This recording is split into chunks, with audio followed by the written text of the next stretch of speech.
Hi guys, so welcome back to my channel, Phoenix Spring Tarot.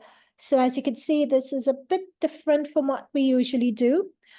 So a lot of you who are subscribers would remember at the beginning of this year, I said that I wanted to do videos that were more looking at spiritual consciousness and expanding our knowledge and awareness of our spiritual consciousness and so on. So I said that at the beginning of this year. It's never too late. That was the New Year's resolution for the channel, right? So it's never too late to actually start a New Year's resolution. So that's what we're doing. Okay, this has gone back on its own accord, right? So in the first reading, to kick off these types of readings, what I wanted to look at is booking a tarot reader. So how to go about booking a tarot reading, and more importantly, how to get the most out of your tarot readings. Okay, so in going through all of this, I will talk a bit about myself because I don't think I've ever, oh, my hair looks funny. Oh, God, do you see that? It's kicking up to the side. But anyway, so you see, when I'm usually, it's just my hands and I don't need to bother about these things. But anyway, I digress, right? So I'll just go into a bit about myself. I look at how predictions work, or at least when I do predictions, and I'm looking into the energy around someone in their present moment and channeling ahead what that looks like. So a behind the screen look, if you like. What to consider when selecting a tarot reading, what to consider when booking a tarot reading, types of spiritual, why has it done this again? Anyway, types of spiritual counsels and spiritual workers, and then we'll just wrap this up. Okay, fine. So about myself. Oh, and if you see me looking this way, I have my notes over here whenever I need to do the notes, but I'll probably just channel this information anyway, right? So a bit about me. So I'm a born intuitive a psychic intuitive psychic, and I'm empath as well.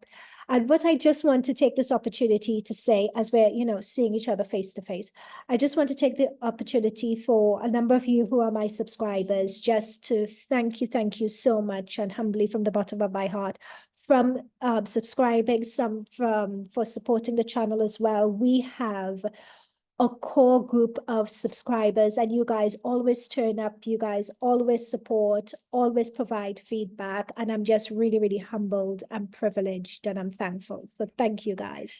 So I just wanted to say that. One thing that I really pride myself on and I take so seriously is being able to deliver consistently accurate predictions and consistently channel spiritual wisdom.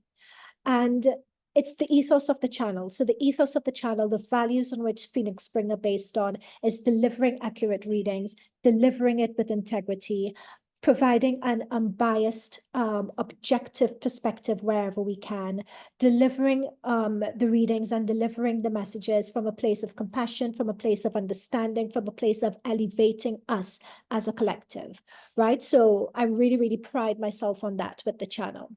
So I hope that comes across. Let me know. However, I wanted to take this opportunity to say that when it comes to tarot is just a small, really, really minute element of what I do. So beyond tarot, well, I'll just stick on tarot in a minute and just talk about my guide team as well. So in terms of channeling the messages and the accuracy and the whole spiel that I gave at the beginning, the way I do that is that I consciously channel and I trans channel, and I'll do some videos on the difference between the two. What I refer to as my spirit guide team.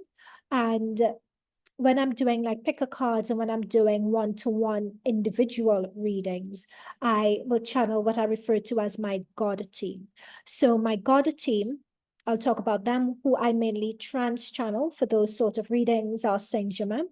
I channel him, I channel Joshua, I channel Mother Mary, I channel the Magdalene Collective, I channel Portia, I channel the White Brotherhood. So as a whole team, as a whole vibe of all of them that I channel. So they're all higher dimensional beings, dimensional collectives. And I channel them from the 10th dimension, but I'm able to channel beyond that as well. So a lot of times when I'm off camera, many times my eyes are closed and I'm just oh my God, it's done this again. And I'm just receiving the messages and I'm delivering them.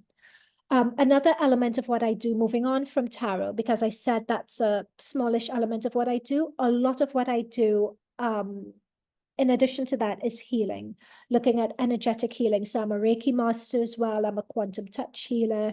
So I do a lot of work in that realm. I also do a lot of work in the realm of spiritual coaching and coaching people through their life purpose, through karmic cycles and karmic situationships, and using Reiki and quantum healing to heal those and resolve those karmic situations as well. So it's a lot going on besides tarot, and I appreciate this opportunity, or this is the kickoff of the opportunity, if you like, where the tarot world and all of this stuff that I do outside of it are going to begin to merge and blend.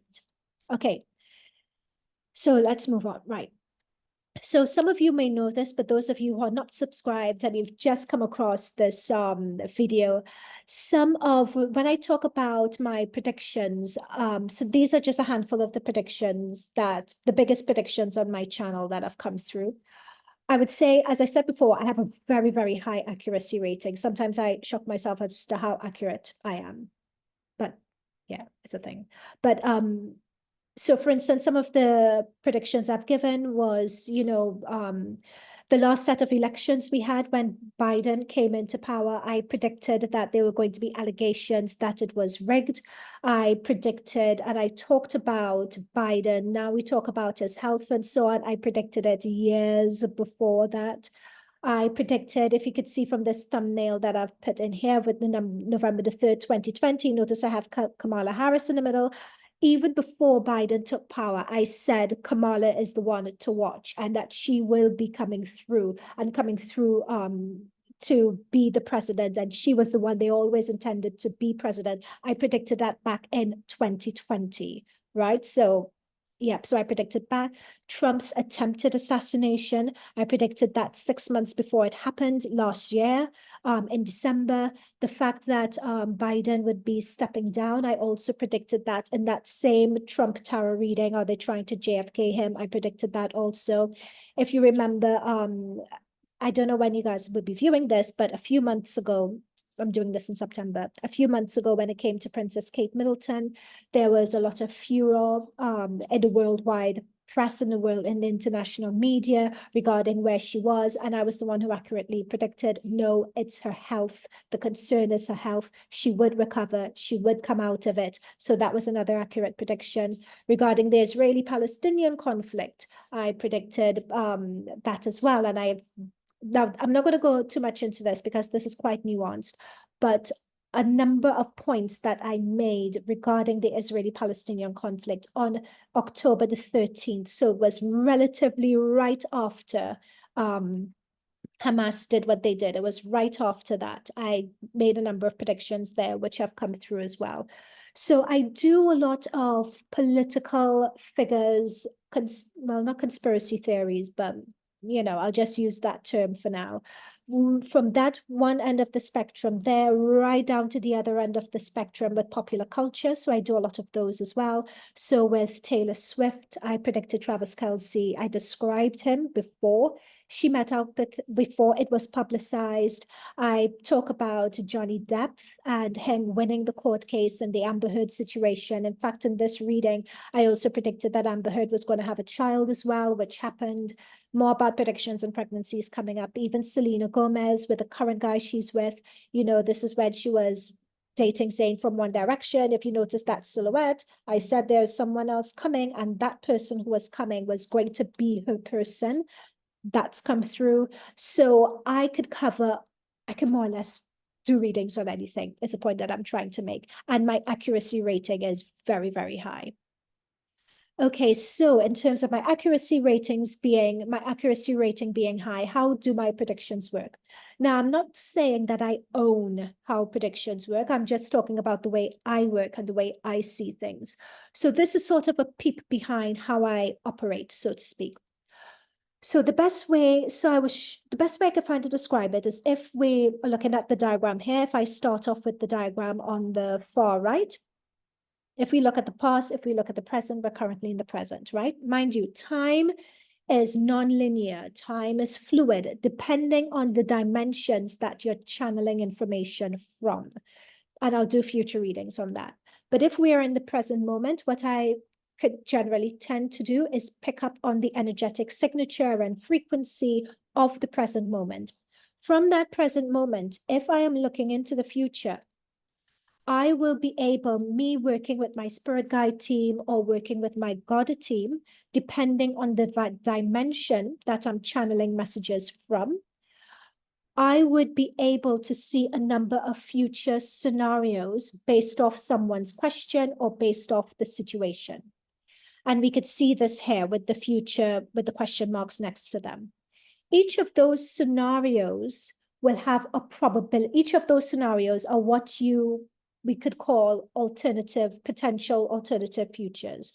I am a huge believer that many times from one decision, the decision that's made, the decision that's not made could produce parallel timelines, right?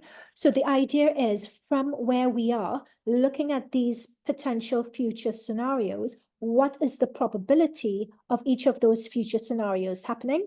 I communicate with my spirit guide team. They let me know, and that's how I do the prediction. So it's something that happens more or less instantaneously as I'm reading. In terms of me being able to channel the messages, I'm clairaudient, clairsentient, all the clairs, it's a vibe. So, which means I hear things, I see things, I feel things. It's all this sort of stuff that's happening. So that's just, I don't want to make this too complicated, but I just thought, let me just share this with you guys because a lot of you guys asked the question, how does this work? Also, when, yeah, I'll just leave that at there. I don't want to labor a point. Oh, I thought I was going to go into something else before this, but never mind, it's fine. I'll flow with it. So in terms of the different types of spiritual counsels, so I touched on this at the very beginning when I was doing an introduction and an overview of myself, where I said that tarot is just a very small element of what I do. That goes the same for spiritual work as well. So tarot readings tend to be very, very popular on YouTube. They tend to be popular on TikTok, and Instagram as well. Most social media platforms, tarot readings are popular. But I wanted to introduce to you guys the fact that there is a whole spiritual world and different types of spiritual work. And it could look different ways beyond a tarot reading. So I've listed just a handful of those ways here. So the first, if I start to the extreme left, is protection and energy deflection. So these are the type of workers, such as your three hoodoo sisters, as an example of this sort of worker, where they look at if someone has received a spirit lash, if someone has energy blocks, if someone is living somewhere where they suspect that they're earthbound spirits, any curses or hexes, they are the ones that you would engage to look into this sort of thing.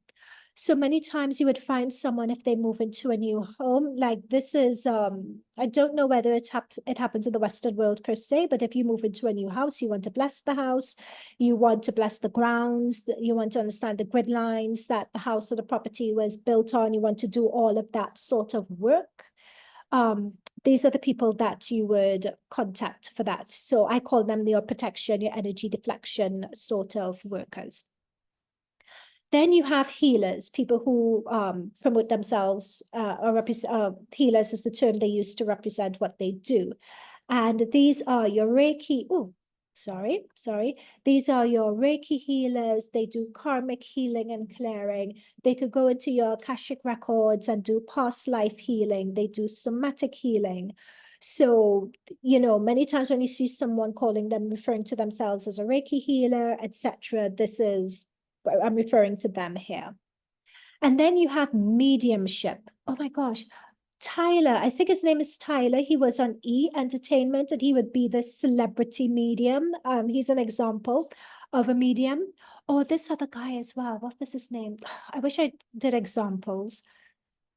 Oh, okay. I can't think of him, but we know Tyler. We know Tyler, the Hollywood medium, right? Yeah. So these are people who communicate with spirit. They communicate with passed on loved ones, and they're able to deliver messages to those in the living. I could watch Tyler. It's Tyler's his name, isn't it? The Hollywood medium. Oh my gosh, I could watch him all day. I'm absolutely fascinated by mediums. I think what they do is so incredible. And then you have psychic intuitives and empaths. So these are the ones who could pick up on the energy around a situation. They could pick up on the energy around a person as well. They could provide guidance on your current situation. They could provide insight into the energies. They could give you insight into your soul purpose, your life purpose. They could give you future predictions as well. And then last but not least, in the context of this, you have the astrologers. So these are the ones who could look at planetary alignments based on the planetary alignments of when you were born, where you were born, etc. They could derive your natal chart. They could look at life predictions. They could look at soul life purpose, all based on planetary alignments and transits. So this, in a nutshell, is just other different types of spiritual counsel outside of just doing tarot and oracle readings. I would say at this juncture that um, a really good reader generally could specialize in more than one area. So for instance, I gave the example of Three Hoodoo Sisters. She's a protection and energy deflector. That's her space that she operates in. She also operates as a psychic intuitive as well, because she does tarot readings also, for instance, myself, I operate as a psychic intuitive, but I could also work as an astrologist. I could work as a healer as well. And I don't do protection energy deflection. I don't personally don't like doing it on behalf of someone. I could show or teach someone how to do it, but just a personal thing. And I'll come back to personal ways of working in a minute. Another point I just want to add really quickly before moving on from this slide is that many times when you're talking about spiritual work, I hear a lot of people coming through saying that they want to be trained as a tarot reader. They want to be, because they see that's what I do. And I just wanted to say that you don't need to limit yourself to just tarot. That's one reason for doing this, number one. Number two, I would also say when it comes to spiritual work, I view spiritual work and spiritual counseling as anything where you're being of service to someone else, and being of service specifically in the way where you're raising someone's energy vibration, where you're giving of yourself to make someone feel better.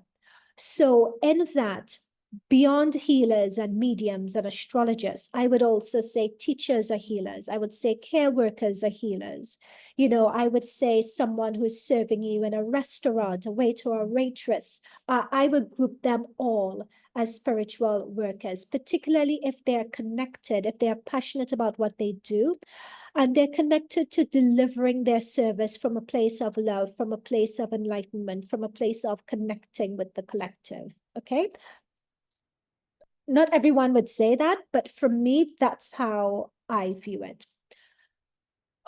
Another thing, very last point that I wanted to say here on this slide is light workers. So we talk about light workers a lot. Dolores Cannon talks about the waves of volunteers as well. So in terms of light workers, we always talk about light workers having a double purpose. Number one purpose is coming down to Earth, the Earth School, to have a life experience. That's, to handle their karma, to have experiences, exploration, learn about themselves, develop their awareness, right? That's one element of a light worker. Another element of the light work, and you often hear light workers talking about double missions, is to raise the vibration of the collective that are here on Earth. And so a lot of light workers would double up as healers, mediums, astrologists, and so on as well. And they would also double up as your doctors, your nurses, anywhere where they are caring for someone. I just wanted to pop that in as well, because on my channel, I know that I have a lot of light workers on my channel who tune in. So I just wanted to provide that clarification.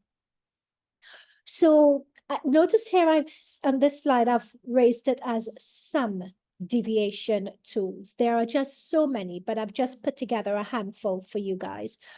So in terms of the tools, divination tools are tools that you use to deliver messages or to conduct your spiritual work. So I have, for instance, a crystal ball. Some people, it's not just Mystic Meg. I don't know if some people in the UK remember Mystic Meg when we had the oh gosh, the lottery, and they were called the lottery numbers, and then Mystic Meg would sit with her glass ball and predict what the numbers would be, and blah blah blah. Yeah.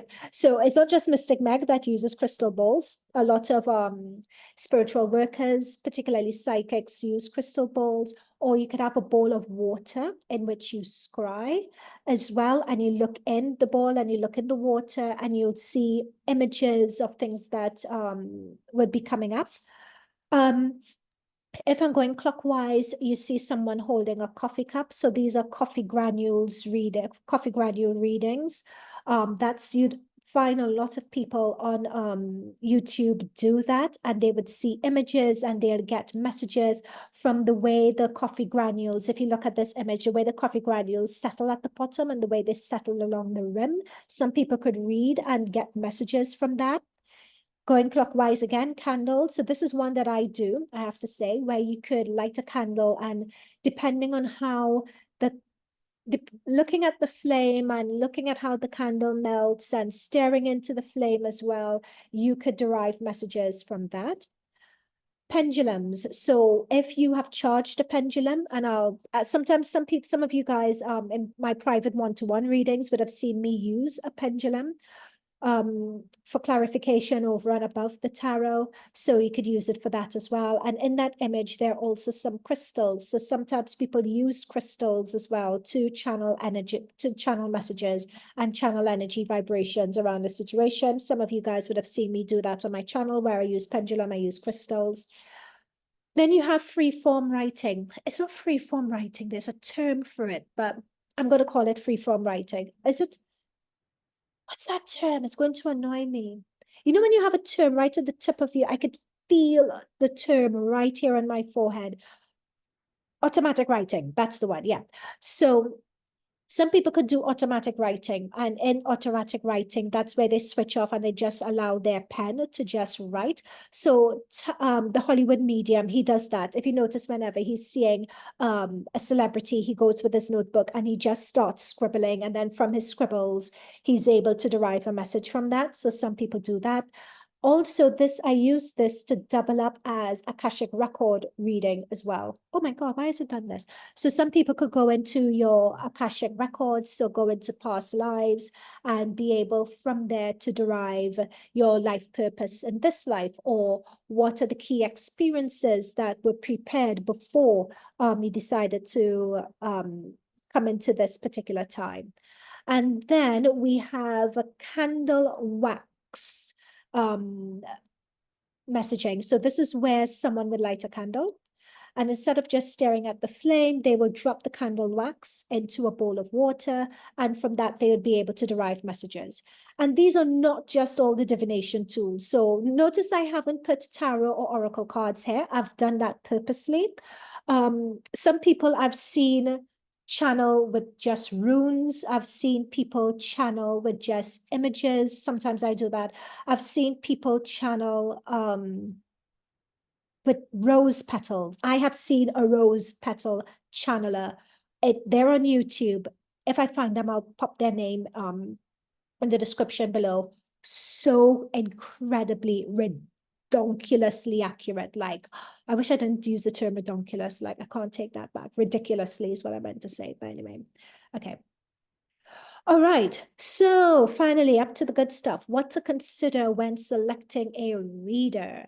So this goes without saying, first and foremost is the importance of resonance. Are you vibe? It's the vibe. Are you catching their vibe? Do you think that they'll be able to catch yours? If you had a reading with this person, do you see yourself being able to settle back, being able to relax, being able to be vulnerable with them, right? So that's what we mean by resonance. And in terms of understanding whether you'd be resonant with someone, it's just observing their style, observing the way they do things, observing the way they deliver messages. Does it suit you? Do you feel yourself attuning to it? Do you feel yourself warming to it? So there's a number of different ways that you could use to get resonance. So yeah, I'll just leave it at that. For some of you who are tarot readers or want to be tarot readers who are looking at resonance, I'll just describe it from the other side of it as well. Sometimes if someone books a reading with you, it's a matter of tapping into their energy and seeing whether you would also be able to attune to them as well. So for instance, with myself, I know sometimes I have turned down people who have booked for readings. It very rarely happens, very, very, very rarely happens. When I started doing readings on, because a lot of my, and I won't go into that, but I just wanted to plant that for some of you guys who are tarot readers. It works the other way as well. Do I want to finish off that statement? I will finish off that statement when it comes to energy vampires. Like I don't read for energy vampires, but that's a whole other video. Okay. What is your intention for the reading? So when selecting a reader, it's very important to know what do you want to get out of the reading. And that links very closely to point 3. Life area specialisms. So certain readers specialize in certain things. So you may have some readers, I know that there's some tarot readers that just specialize for the sign of Cancer or just specialize for the sign of Aquarius, so they'll give all, so if your sun, moon, and rising sign is Cancer or Aquarius, and that's all they do, then, and if that's your, and if that's your star sign, then you're in luck, you could book a reading with them. However, if you know your Taurus, if you know your Aries, and you don't have any Cancer or Aquarius placements, don't find yourself with a reader like that. This is why YouTube is so fantastic, because you could see from what they're reading or from the subject matter and how they approach it, you could determine whether that reader would be able to adequately help you with the question or whatever your intention is. So life area specialism. So you'll get readers, as I said, who may specialize in a certain astrology side. Some readers who specialize in money and who specialize in career, and those readings are fantastic. Some readers that specialize in life lessons and karmic blocks and situationships and so on. So many times from the subject matter they cover, and how well they do it, you would be able to get to the areas of specialism and be able to figure out whether they would be the right one for you. So, like if someone does not do love readings or relationship readings at all, but you think that they're a good reader and you like their channel and you like the way they deliver the reading, just shoot them a message or just say, do you do relationship readings? This is my scenario. Is this something that you would be able to consider? Just shoot them a message and find out first. Okay. Next point, and if there is one thing you leave from this, is not being dependent on a reader. Now, this reminds me of a very good point I wanted to raise back here when looking at how my predictions work. So in terms of predictions, we're looking at the future scenarios and all of this. But one thing that I want to say, which is very, very important here, is that you first and foremost determine your future. Right? Your future is not set in stone, irrespective of what many people would have you believe. Your future is not set in stone. You determine your future. You have the power to determine that. Okay? So a very, very, very good reader. Let me refer to my notes because I don't want to get this. I want to ensure that I cover this properly. Many times it's best to go to a reader when you want to seek clarification on something or a situation, not give external validation to someone else. There's a difference. Clarification is you're looking at a situation. Should I go for this job or not? well, I'm not sure about this guy, you know, and you can't quite figure it out. And you just want to get some advice or get some clarity from someone. Okay. That's one thing. However, if you want to put your whole decision regarding a situation on someone else, if someone else says, they're this, they're that, they're the other, whatever that person say, you take with it and you roll with it and you have that person making the decision for you, that's not using a reader in the right way. Okay. So if there's one point to take away, take that. One point to take away, it's that. It's clarification. Now, a good reader, having said that, a good reader will never tell you what to do. No, no, no, no, no. A good reader would never tell you what to do. Firstly, simply because, as I said before, you create your future, you create your destiny, and a good reader will empower you to remember that. Okay? And a good reader will empower you to remember that, and they would also ensure that you don't become dependent on them. Another point I want to raise regarding being dependent on a reader is that, as a rule of thumb, for me personally, the way I operate is that when it comes to situations that require professional advice, so legal, medical, and other things along those lines, I would resist seeing a reader for those situations. Always seek a professional and get professional medical, get professional legal advice as the first port of call in terms of doing that. Get professional advice. And I can't stress that enough. Yep. And I'll leave that. I wouldn't labor that point. I'll leave that for your discretion. Also, a good reader would discourage you. This is going back on being dependent on a reader. Try not to do multiple bookings or private bookings in a row. All right. I generally suggest engaging a spiritual worker or a spiritual reader is the same as visiting a doctor or an optician or anything along those lines. Like visit them once every 3 months, 6 months. In fact, 3 months is a bit frequent, but once every 6 months or a year. So a lot of my repeat clients who come back to me, they come back after 6 months, they come back after a year, and I am fine with that. And I think that's healthy, because life is for experiencing, it's for living, you know, and I love it, you know, many times life be lifing. So I'm happy that when they're just living their lives and they're not, you know, living off of every word that a reader says. What else? There's something else that I want to say about that. Is that it? Let me check my notes. Yeah. A good reader, based on that point, many times if you're seeing someone and you feel that need or feel that urge to see someone or speak to someone or see multiple readers over a very short space of time, a good reader would be able to pick up on that, and they would be able to help ground and stabilize your energies when it comes to that as well. So don't beat yourself up if you feel that urge or feel that need to want to book and see multiple readers. A good reader would be able to pick up on that and help you ground your energies, and yeah, through that. I want to say as well, this brings me out to the point of beware of entertainment purposes only readers, because those readers tend to inject their own point of view, as opposed to channeling accurate, objective, unbiased messages. Okay, there's a difference. If there's one thing you leave from viewing this, it's that. What else do I want to say about that?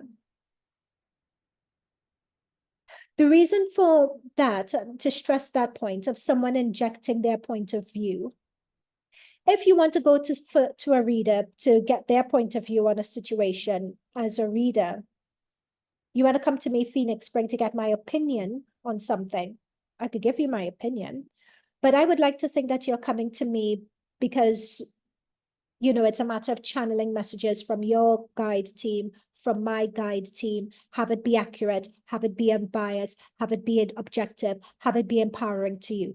Like it's up to you, you know, but that's the difference and that's the distinction. I would also say that if you wanted, and that's the thing, and if you want a point of view, you could always go to a friend for a point of view, you know? So a reader as well should not 0.7. Oh gosh, the numbering is wrong. I've gone from 4 to 6. My apologies. But anyway, so 0.7. Let's just flow with it. A reader should not judge you or your situation. And I hold this very, very dear. So that's why being objective and just why trying to be as objective as possible and as unbiased as possible in my readings means so much. Because depending on your situation, you should be able to go to your reader and feel comfortable disclosing the full context of the reading and feel comfortable disclosing your question without feeling that you'd be judged for it. So this comes back to standards and ethics in which you deliver your service, in which a spiritual worker delivers their service. And let's say, so for myself, I hold that standard quite dear. So in the UK, I'm a part of a number of professionals. I'm a part of a number of different accreditation boards. And these accreditation boards are linked to professional standards authorities to ensure that I am accredited in terms of my accreditation, in terms of how I practice. I'm delivering my service to a particular standard. Okay. So I ensure that's why you wouldn't hear me say entertainment purposes on my channel. There's only once that I use that term, and that's when I was looking at Brigitte Macron and whether she's anyway, that I wouldn't divulge into that, but yeah. So I hold that dear.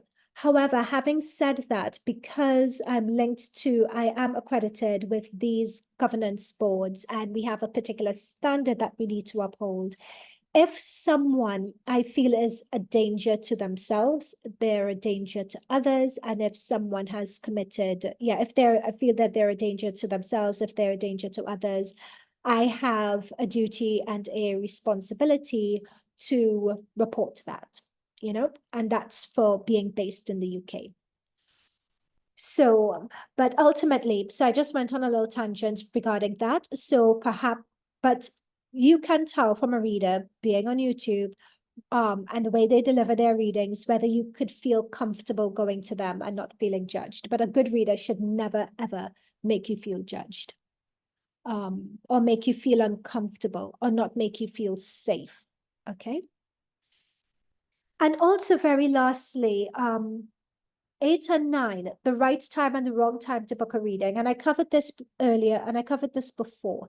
If you are going into a reading wanting to seek validation from someone external to you because you are so overwhelmed and overwrought by your situation, that may not be the right time.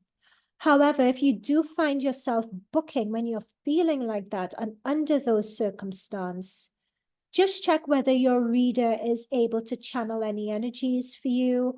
A good reader should be able to pick up when someone isn't quite grounded, and with their permission, should be able to help them ground and get settled back in their bodies and help them feel aligned again and empowered by the time they leave that reading.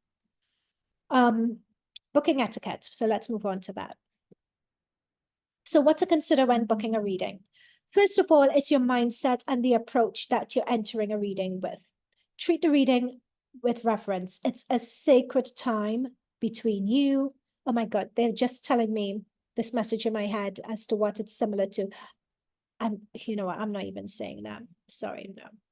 Anyway, treat the session with reverence. So it's a sacred time. It's a time for you to be vulnerable. It's a time for you to really just open up. Your spiritual worker, your spiritual reader should be creating a safe space for you to be vulnerable, to open up, to ask all your questions, okay? And you should feel comfortable to do so. So that goes on from the other points that I raised before. I wouldn't labor a point. Ground your energies before your session. So what I mean by that is really focus on what you want to get out of the session and ensure that you're in the right place to be receptive and to receive those messages. So whether this is meditation, praying, going out in nature, whatever it is, just ground and center yourself before the reading.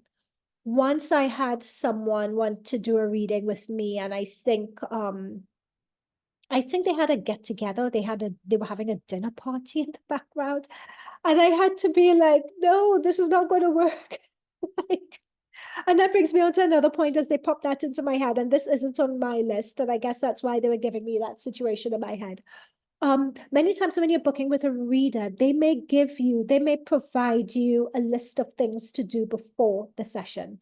So they may say, for instance, and this is how I operate, I will tell someone to make sure that they're well hydrated because water helps, is a conduit for energy and so on. So make sure you're well hydrated, make sure you have good Wi-Fi connection, make sure you're in a quiet place for this period of time, make sure that you're on camera, whether that's needed. So, a good reader would help set the scene for you as to what to expect. Now, if a good reader has done that, well, I mean, even if they don't, it doesn't mean that they're not good, but many times readers provide that for you.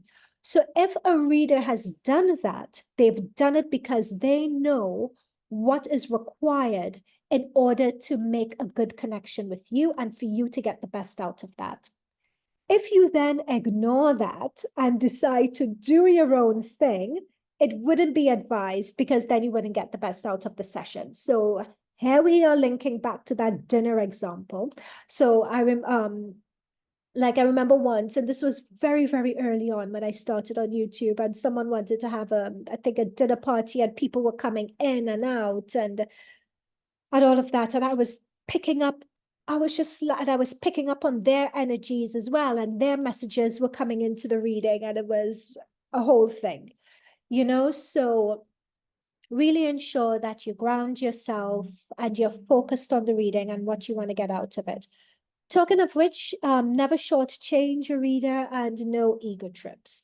So I'm very, very fortunate and I'm very blessed that I don't get clients like this anymore. But, from people in my spiritual community, I've heard of other readers having situations where they'll have their list of services and someone may, book a cheaper service wanting to get the features of a more expensive one and a lot of that sort of stuff going on. Try not to do that. It's someone's time. Be respectful of it. And if you know that you're particularly not and you particularly don't care, then perhaps it's not for you. All right. And also no ego trips. What I mean by ego trips in this context here is if, what would be a good example? Many times someone wants to catch a reader out or they want to trick a reader. So if you know that you are, God, what's the term used for that? When you don't believe, you're not a critic. The term is not critic. I'll put a timestamp and get the word when I can. But if you know that you don't believe in it and you want to catch someone out, don't do that. It's just a waste of your time. It's a waste of their time. It's just don't do it. Now, this is very important here. If some messages do not resonate or or clear answer isn't given, it doesn't mean it's a bad reading. So let me break that down. Sometimes we could be in a place where a message is given to us, but we are not ready to receive the message just yet. Okay. Many times you could feel that. When someone tells you something and you don't really know where to place it, but you park it on the back of your brain or you put it in a container and then later on down the line, you're able to reference it and it makes sense. That's the type of message that I'm talking about. Okay. Now, in terms of the clear answer, so this goes back to what I was saying before. Sometimes with readers, do not assume that because you ask a reader a question, they should be able to answer it. Readers have readers would have boundaries as to what they will do readings on and what they wouldn't. So that goes back to the point that I made before. So, for instance, professional services. So me, for instance, if someone asks me a legal question, a medical question, or a question about death, or a question about pregnancy, for example, I can't give a clear answer on that because that's my boundary as a reader. I don't go into those realms. I don't go into those areas. This is also the reason why, as I mentioned earlier, the second point was stating your intention for a reading, stating the reason for a reading. Be upfront with that when you're engaging your tarot reader or any reader, because it could be when the reader sees what the point, what the question is you have in mind, they would be able to inform you ahead of time whether it's something they could deal with or not. Okay, so that's really important. So I used to have, for instance, people asking me questions about pregnancies. Many times they would try to throw it in the middle of a reading, and I would say, no, I can't. And they'd be quite disappointed, and I'd feel really bad. But it's a life or death thing, and my guides just don't want to go there, so I can't deliver messages on that. However, there have been times when I would get such a clear message regarding pregnancy or another child, like another child wanting to come in or someone transitioning out of the earth plane. Like sometimes the message is crystal clear, and based on the resonance that has been developed between myself, the other person, and our spirit guide teams collectively, I've been given permission to deliver that message, and I do. Okay. Omitted information and no-go areas, so that covers that. Omitted information. So sometimes someone could do a reading for you, and later on down the line, like just a few days later, a huge situation happens, and you're wondering to yourself, why didn't my reader pick up on this? That happened to me once. I'll give you an example. I went and I saw a reader. Even if you're a tarot reader, you still see readers. But anyway, and 3 days later, I got in a horrific accident where my whole forehead was split open. You can literally see my skull. And I had seen one of the top readers in the UK just 3 days before, and this didn't turn up. It didn't turn up at all. Now, here's the thing. Here's the reason why that would happen. In life and in terms of life experiences, we are not meant to know everything, right? So when I'm doing a reading on someone, and this is important to remember, my spirit guide team would only allow me to access information that I am meant to know. If I am not meant to know some certain information, I would not be able to access it. So many times people think that you're sneaking in and peering into people's business. Not really. If it's not meant for the public domain, and I'm talking about my channel when I say this, I'm not meant to know. Even when I'm doing one-on-one readings, I will never divulge something to someone that I'm not meant to know, right? And that's really important. And the reason being is that certain things in our lives need, based on God, source, the universe, Mother Gaia, whatever term you choose to use for it, there are some experiences that there's some situations we have to experience. We just have to go through it on our own. So for that experience that I'm talking about, where my forehead was completely split open and it was a whole thing, this is why I wear a fringe and it's a whole, that put me on the track of looking at spiritual work seriously. That was the start of my dark night of the soul, so to speak, right? So if I was told about it beforehand, then I probably wouldn't have ended up going to that club and all of that, okay? So that is the thing. So sometimes when information is omitted or not given, there's a reason behind it, or you don't get a particular prediction that you felt you should have gotten. That's the reason why. It's the universe doing its universing, because life has to be lifing and all the things. But anyway, so in terms of setting the context for the reading and explaining to the reader your question, start by giving a short summary of your situation. So if your theme is love, A short summary would look like this. So I've been seeing this guy for about 1 year, and I just want to know if it's going anywhere. A reader will ask, what's your sign? What's his sign? Blah, blah, blah. And then they would be able to take it from there. Many times I've had readings with people and they refuse to give any information about anything. So it's like pulling teeth. You need to give something. And then it would be a back and forth exchange where they will ask questions, where the reader would ask questions of you to ensure that they're tuning into the right thing and that they're on the right track. So if you remember when I showed you the future scenarios, I will ask clarification and follow-up questions to ensure that I'm tapping into the right timeline and the right scenario. Okay, that's just what that is about.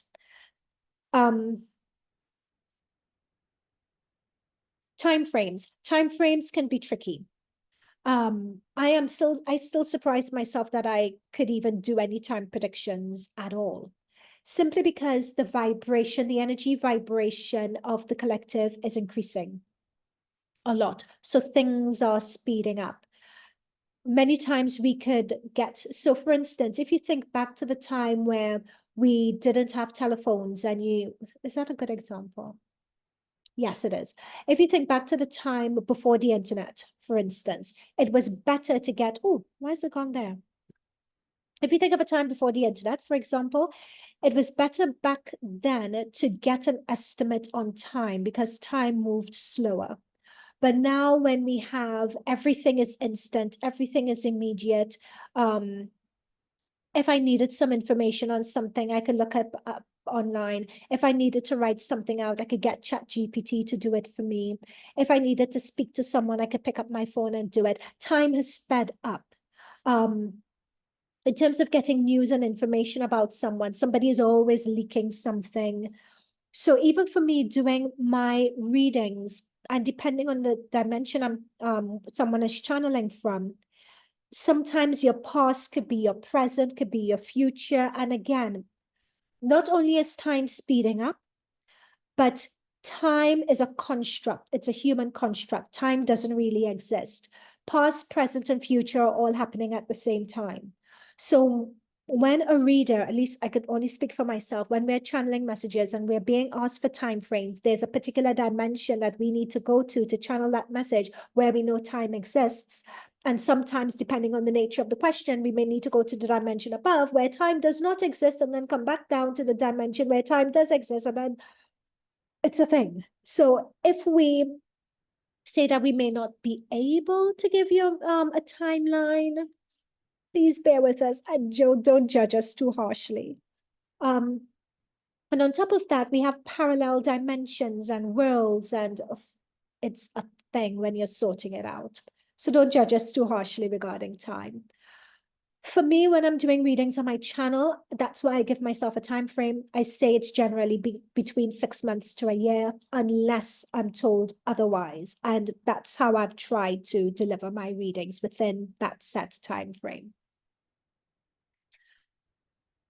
If you don't know what to ask, lastly, but you just want a reading, but you don't quite know what to ask, not to worry, that's fine. Just give a very high level context background and the stage in your life that you're at to the reader, and a reader would be able to take it from there, and you could just vibe and it's a whole thing. Okay, we've done it.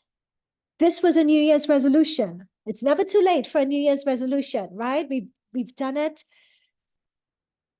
This is the second time I'm doing this recording as well. I hope this records. But anyway, putting all that to one side, I hope you guys were able to take away information from this. I hope you guys found it valuable. Let me know in the comments down. Oh my God, my skin looks so shiny. But let me know in the comments down below.